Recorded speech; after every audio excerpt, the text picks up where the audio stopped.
नमस्कार, मैं हूं दिव्या और आप देख रहे हैं आंखें न्यूज 24। आइए सबसे पहले नजर डालते हैं आज के मुख्य समाचारों पर। नमस्कार, मैं अमित और आप देख रहे हैं आंखें न्यूज 24। उत्तराखंड में पुष्कर सिंह धामी सरकार ने ऑपरेशन सिंदूर को लेकर एक बड़ा फैसला लिया है। इसके तहत अब उत्तराखंड के सभी मदरसों के सिलेबस में ऑपरेशन सिंदूर को शामिल किया जाएगा, जिसके बाद अब इसको लेकर जमकर राजनीति हो रही है। बिहार सरकार के पीएचडी मंत्री नीरज कुमार बबलू ने कहा कि हम पुष्कर धामी जी के फैसले का स्वागत करते हैं, अभिनंदन करते हैं। उन्होंने बड़ा ही अच्छा फैसला लिया। हम भी बिहार सरकार से ये मांग करते हैं कि हमारी सेवा के जो शौर्य गाथा है, जो उनके पराक्रम है, वो हमारे आने वाली जनरेशन वह जान सके। उन्होंने अपने देश के लिए कितना बड़ा बलिदान किया है और उनके पराक्रम को हम सलाम करते हैं। हम धामी जी के फैसले का काफी स्वागत करते हैं, अभिनंदन करते हैं। उन्होंने बड़ा ही अच्छा फैसला लिया है कि जो हमारे देश के सेना का पराक्रम का इतिहास बना है, जो विषय आया है, इसे हमारे सब्जेक्ट में रखा जाए, स्कूलों में पढ़ाया जाए, ताकि आने वाली पीढ़ी जान सके कि सेना का किस तरह से पराक्रम रहा। एक परमाणु संपन्न देश पे के सीने पे चढ़ के कैसे हमारी सेना ने हमला करने का काम किया, पाकिस्तान को तबाह करने का काम किया, ये हमारे आने वाला पीढ़ी जरूर जाने, जरूर पढ़े। इसलिए उन्होंने फैसला लिया कि मदरसा हो या किसी स्कूल में इसे पढ़ाया जाएगा। हम भी मांग करते हैं कि बिहार सहित पूरे देश में इसे पढ़ाया जाए, चाहे मदरसा हो, चाहे संस्कृत विद्यालय हो, चाहे हिंदी विद्यालय हो। सबको जानना चाहिए, सबको पढ़ना चाहिए और आने वाले पीढ़ी को जानना चाहिए कि हमारे सेना का क्या पराक्रम।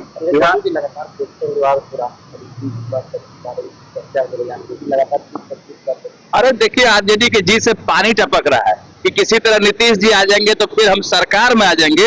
ये मुंगेरी लाल का हसीन सपना होगा, सपना देखते रह जाएंगे। और जो हाल आरजेडी का है, जिस तरह से आरजेडी ने राज्य को लूटने का काम किया, बिहार की जनता जानती है कि आरजेडी लुटेरी पार्टी है। कभी चारा खा जाता है, कभी अलकतरा पी जाता है, कभी जमीन हड़प लेता है।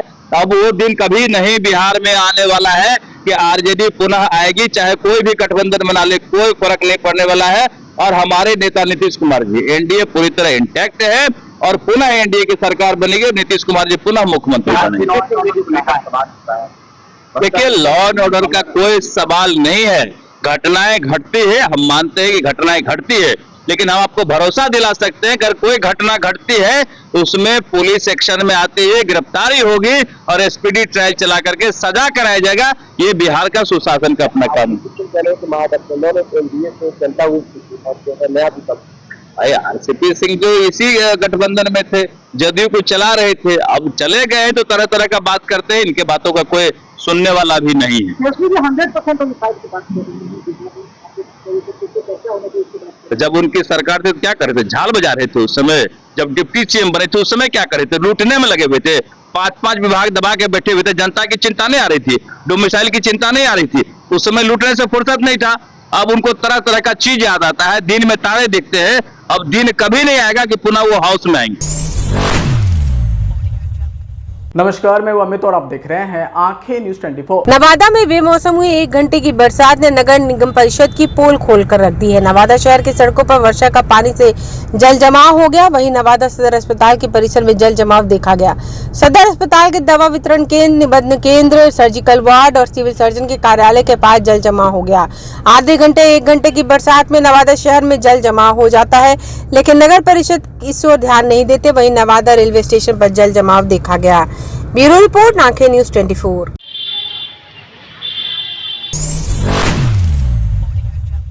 नमस्कार, मैं अमित और आप देख रहे हैं आंखें न्यूज 24। गुरुग्राम और नोएडा की तर्ज पर अब बिहार में भी हाउसिंग बोर्ड द्वारा लोगों के लिए कॉलोनियों का विकसित किया जाएगा। दरअसल दरभंगा पहुंचे नगर विकास व आवास मंत्री जीवेश मिश्रा ने इसकी जानकारी देते हुए बताया कि दरभंगा प्रथम चरण में कॉलोनी में 3 स्थानों को चिन्हित किया गया है। वो लहरिया सराय में हाउसिंग बोर्ड कॉलोनी का विभागीय वरीय अधिकारियों के साथ निरीक्षण करने के लिए पहुंचे थे। बता दें कि मीडिया रिपोर्ट्स के अनुसार उन्होंने बताया कि 3 स्थानों का अब इसका नक्शा बनकर स्कूल, खेल मैदान के साथ सुव्यवस्थित विकास किया जाएगा। मंत्री ने आगे कहा कि सरकार इसे सबसे खूबसूरत टाउनशिप के रूप में विकसित करना चाह रही है। इसे लेकर भारत सरकार और बिहार सरकार के आला अधिकारियों ने इसका निरीक्षण किया है। उन्होंने आगे कहा कि जनता को किसी प्रकार की परेशानी न हो, इसके लिए खाली 3 लोकेशन के कार्य प्रारंभ किया जाएंगे। खूबसूरत डिजाइन के साथ इसका विकास किया जाएगा। जिस प्रकार से अधिकारी इस पर काम कर रहे हैं, उसे लगता है कि इस जगह पर सुंदर टाउनशिप तैयार होगी। मंत्री ने आगे कहा कि आम आवाम के लिए होगा। यहाँ कमर्शियल पैलेस बनेंगे। इस टाउनशिप में स्कूल और पार्क भी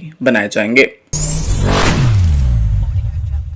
नमस्कार, मैं अमित और आप देख रहे हैं आंखें न्यूज 24। अमेरिकी राष्ट्रपति डोनाल्ड ट्रंप ने शुक्रवार को एक बार फिर एप्पल के सीईओ टिम कुक को चेतावनी दी है। दरअसल उन्होंने कहा कि अमेरिका में बिकने वाले आईफोन अमेरिका में ही बनने चाहिए, भारत या किसी अन्य देश में नहीं। इसके साथ ही ट्रंप ने एप्पल पर कम से कम 25% टैरिफ लगाने की धमकी भी दे दी है। अमेरिकी राष्ट्रपति ने ट्रुथ सोशल पर एक पोस्ट में कहा कि मैंने बहुत पहले ही एप्पल के टिम कुक को इस संबंध में सूचित कर दिया था। मुझे उम्मीद है कि अमेरिका में बिकने वाले उनके आईफोन की मैन्युफैक्चरिंग भी अमेरिका में होगी, ना कि भारत या किसी अन्य स्थान पर। यदि ऐसा नहीं होता है तो एप्पल को अमेरिका को कम से कम 25% टैरिफ देना होगा। वहीं से पहले ट्रंप ने एप्पल के सीईओ टिम कुक से भारत में आईफोन का उत्पादन बंद करने और इसके बजाय अमेरिका में आईफोन बनाने को कहा था। राष्ट्रपति के रूप में अपने दूसरे कार्यकाल में स्थानीय मैन्युफैक्चरिंग पर जोर दे रहे ट्रंप ने कहा कि एप्पल अमेरिका में अपना उत्पादन बढ़ाएगी। सस्ते और स्किल्ड लेबर के अलावा सटीक इंजीनियरिंग उत्पाद आपूर्ति चेन की उपलब्धता ने एप्पल को आईफोन के मैन्युफैक्चरिंग के लिए चीन और भारत की ओर आकर्षित किया। इसकी तुलना में अमेरिका श्रम और मैन्युफैक्चरिंग महंगा है। वहीं मीडिया रिपोर्ट्स के अनुसार भारत में पेंटागन कॉर्प का संचालन करने वाली टाटा इलेक्ट्रॉनिक्स दूसरी प्रमुख विनिर्माता है। टाटा और फॉक्सकॉन आईफोन उत्पादन बढ़ाने के लिए नए प्लांट बना रहे हैं और उत्पादन क्षमता बढ़ाने की योजना है। समाचारों में वक्त हो चला एक छोटे से अंतराल का। पटना में कई वर्षों से शिक्षा में अहम योगदान दे रहा है Gyansthali high school Alamganj Patna city, जहां 10वीं और 12वीं की बोर्ड परीक्षाओं में 100% अंक प्राप्त कर रहे हैं बच्चे। एक ऐसा स्कूल जहां न केवल होती है पढ़ाई बल्कि साथ ही साथ होती है कल्चरल एक्टिविटी, स्पोर्ट्स एक्टिविटी से जुड़े गेम्स, मैथ ओलंपियाड से लेकर साइंस ओलंपियाड, जहां बच्चों के लिए स्कूल कैंपस अत्याधुनिक सुविधाओं से लैस, छोटे बच्चों के लिए वाहन और ट्रांसपोर्ट की विशेष सुविधा। तो देर किस बात की, आज ही कराएं अपना नामांकन Gyansthali high school Alamganj Patna city में, जहां नामांकन की प्रक्रिया जारी है। संपर्क करें पुलिस चौकी Alamganj main road near Alamganj थाना पटना बिहार 800007। समाचारों में आपका फिर से स्वागत है।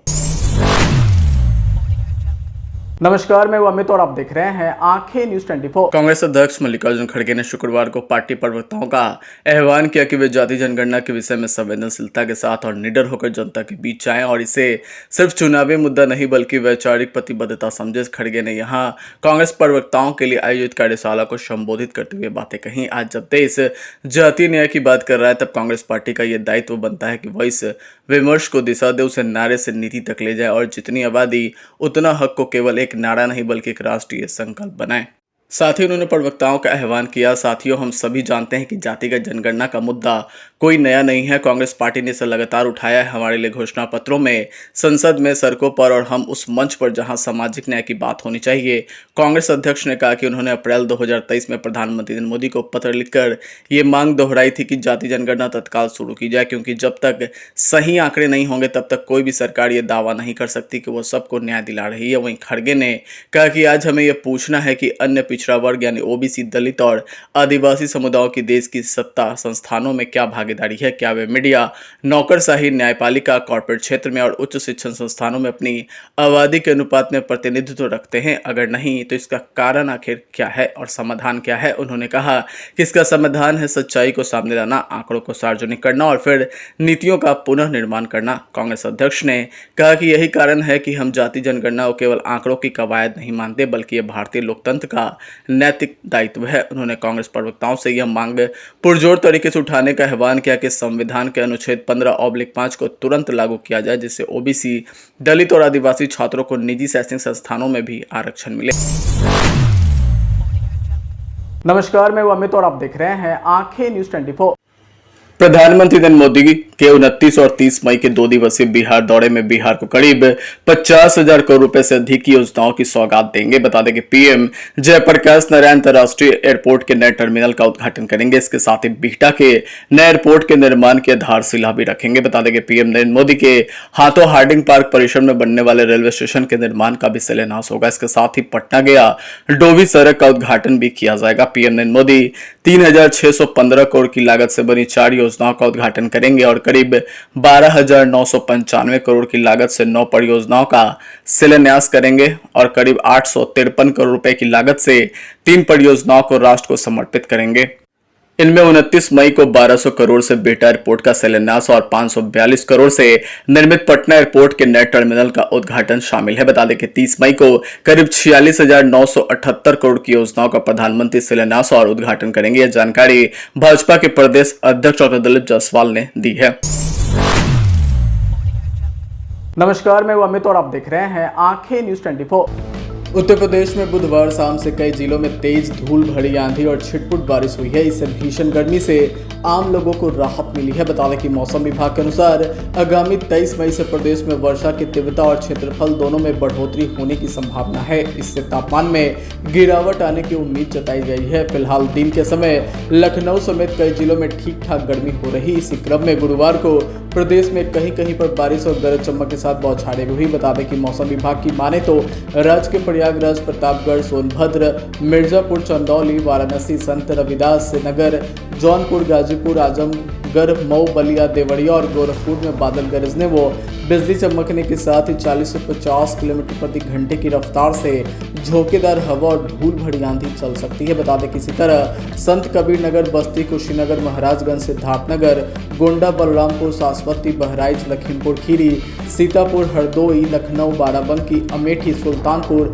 अयोध्या और अम्बेडकर नगर में बादल गरजने व बिजली चमकने के साथ 30 से 40 किलोमीटर प्रति घंटे की रफ्तार से हवा और धूल भरी आंधी चल सकती है। साथ ही बागपत, गाजियाबाद, गौतम बुद्ध नगर, अलीगढ़, मथुरा, आगरा, रामपुर, बरेली, पीलीभीत, शाहजहांपुर और उसके आसपास के इलाकों में भी बादल गरजने व बिजली चमकने के साथ ही 40 से 50 किलोमीटर प्रति घंटे की रफ्तार से झोंकेदार हवा और धूल भरी आंधी चलने की उम्मीद जताई गई है। इसके अलावा बांदा, चित्रकूट, महोबा, झांसी, ललितपुर और उसके आसपास के इलाकों में उसमें लहर लू चलने की संभावना जताई गई है। वहीं प्रदेश में तापमान की अगर बात करें तो अगले 5 दिनों के दौरान अधिकतम और न्यूनतम तापमान में कोई बड़ा परिवर्तन होने की संभावना नहीं दिख रही। वहीं मौसम वैज्ञानिक ने बताया कि इस समय पंजाब से बांग्लादेश तक निचले क्षोभमंडल में एक द्रोणी यानी टफ लाइन बनी हुई है, जिसके चलते प्रदेश में आर्द्र पूर्वा हवाएं 20 से 40 किलोमीटर प्रति घंटे या इससे अधिक गति से बह रही है। इसके प्रभाव से अधिकतम तापमान सामान्य से नीचे है, लेकिन वायुमंडलीय आर्द्रता बढ़ने से कुछ इलाकों में उमस भरी गर्मी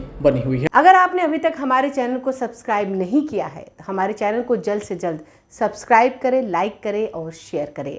देश और दुनिया की तमाम खबरों को देखने के लिए लगातार देखते रहें आंखें न्यूज़ 24।